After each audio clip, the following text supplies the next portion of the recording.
2026 সালের শেষের দিকে এসে আপনি যদি 13 থেকে 14,000 টাকার ভিতরে একটি ফোন কিনতে চান, যে ফোনটি দিয়ে আপনি ফ্রি ফায়ার বা পাবজির মতো গেমসগুলো ইজিলি রান করবেন, পাশাপাশি সোশ্যাল মিডিয়ার সাধারণ অ্যাপ ফেসবুক, টিকটক, ইউটিউব, ক্যাটকাপ সহ সকল অ্যাপসগুলো ইজিলি রান করবেন। তাছাড়াও ক্যামেরাতেও কিন্তু বেশ পিছিয়ে থাকবে না এই ফোনটি। তো আমরা বলছিলাম Xiaomi ব্র্যান্ডের Redmi 14C নিয়ে।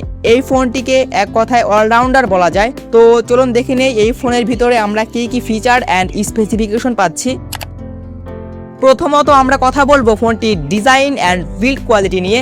ফোনটি হাতে নিলে মনেই হয় না যে এটা একটা বাজেট ফ্রেন্ডলি স্মার্টফোন। পিছনের ক্যামেরার মডিউলটা বেশ বড় এবং আকর্ষণীয়। ফোনের ওজন 211 গ্রাম, তাই কিছুটা ওজন বেশি লাগতে পারে, তবে হাতে ব্যবহার করলে ভালোই লাগে। আর ফোনটিতে গোরিলা গ্লাসের প্রোটেকশন 3 থাকার কারণে হাত থেকে টুকটাক পড়ে গেলেও তেমন কোনো ক্ষতি হবে না। তো এবার আমরা কথা বলবো ফোনটির ডিসপ্লে নিয়ে। ফোনটির ডিসপ্লে 6.88 ইঞ্চি বড় ডিসপ্লে, যার রেজুলেশন 720x1640 পিক্সেল, যেটি এইচডি প্লাস। তো এই বাজেটে এইচডি প্লাস ডিসপ্লেটা ঠিকই আছে।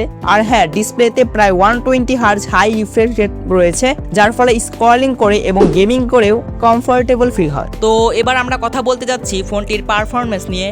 ফোনটিতে থাকছে MediaTek Helio G81 ultra processor, যেটি 12 ন্যানোমিটারে বিল্ড করা। এই প্রসেসর দ্বারা free fire max, PUBG, football, call of duty সহ সকল হাই গেমসগুলো স্মুথ সেটিংস বা নর্মাল সেটিংসে ভালোই খেলা যায়, কোনো প্রকার ল্যাগ করে না।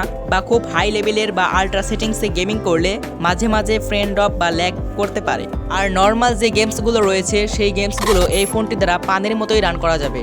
এছাড়া ফোনটিতে 3.5 millimetre headphone Jack, wifi, Bluetooth, side mounted fingerprint sensor এছাড়াও সকল ফিচারই এই ফোনের মধ্যে রয়েছে, যেগুলো আর বিস্তারিতভাবে বললাম না। এই ফোনটি বাংলাদেশের বাজারে 3টি ভেরিয়েন্টে পাওয়া যাচ্ছে। প্রথমত 4/128GB, দ্বিতীয়ত 6/128GB এবং তৃতীয়ত 8/256GB। ফোনগুলোর প্রাইস আমি একটু পরে বলে দিচ্ছি। তো এবার আমরা কথা বলতে যাচ্ছি ফোনটির ক্যামেরা নিয়ে। এই ফোনের রিয়ার ক্যামেরায় আপনারা পাচ্ছেন 50 মেগাপিক্সেলের ক্যামেরা এবং ফ্রন্ট ক্যামেরায় পাচ্ছেন 13 অর্থাৎ 13 মেগাপিক্সেলের ক্যামেরা। এবং এই ফোনটি দ্বারা সর্বোচ্চ ভিডিও করতে পারবেন 1080p 30fps এ। এই ফোনের ছবিগুলো আমি স্ক্রিনে শেয়ার করে দিয়েছি, আপনারা ছবিগুলো দেখে নিন কেমন, এবং আমি ভিডিও শেয়ার করে দিচ্ছি, আপনারা ভিডিও দেখে নিন কেমন।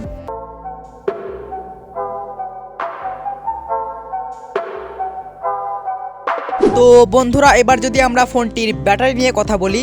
Redmi 14C এই ফোনের ব্যাটারি ক্যাপাসিটি 5160 mAh এর এবং চার্জার রয়েছে 18 ওয়াটের ফাস্ট চার্জিং সাপোর্ট। ফোনটির চার্জার USB Type-C কেবল। তো এবার যদি আমরা ফোনটির প্রাইস সম্পর্কে বলি, আগেই বলেছিলাম ফোনটি 3টি ভেরিয়েন্টে পাওয়া যাবে। প্রথমত 4/128GB, যার প্রাইস রাখা হয়েছে 12,999 টাকা, এবং দ্বিতীয়ত 6/128GB, যার প্রাইস রাখা হয়েছে 13,999 টাকা, এবং পরবর্তী 8/256GB, যেটা আনঅফিসিয়ালি 13,500 থেকে 14,000 টাকার মধ্যে পাওয়া যাচ্ছে। তো বন্ধুরা, এই ছিল Redmi 14C স্মার্টফোন। যদি ভিডিওটি ভালো লেগে থাকে তাহলে অবশ্যই একটি লাইক দিয়ে দেবেন এবং চ্যানেলে নতুন হয়ে থাকলে সাবস্ক্রাইব করে পাশে থাকবেন। ভিডিও সংক্রান্ত কোনো প্রশ্ন থাকলে অবশ্যই কমেন্ট সেকশনে জানিয়ে দেবেন। ধন্যবাদ।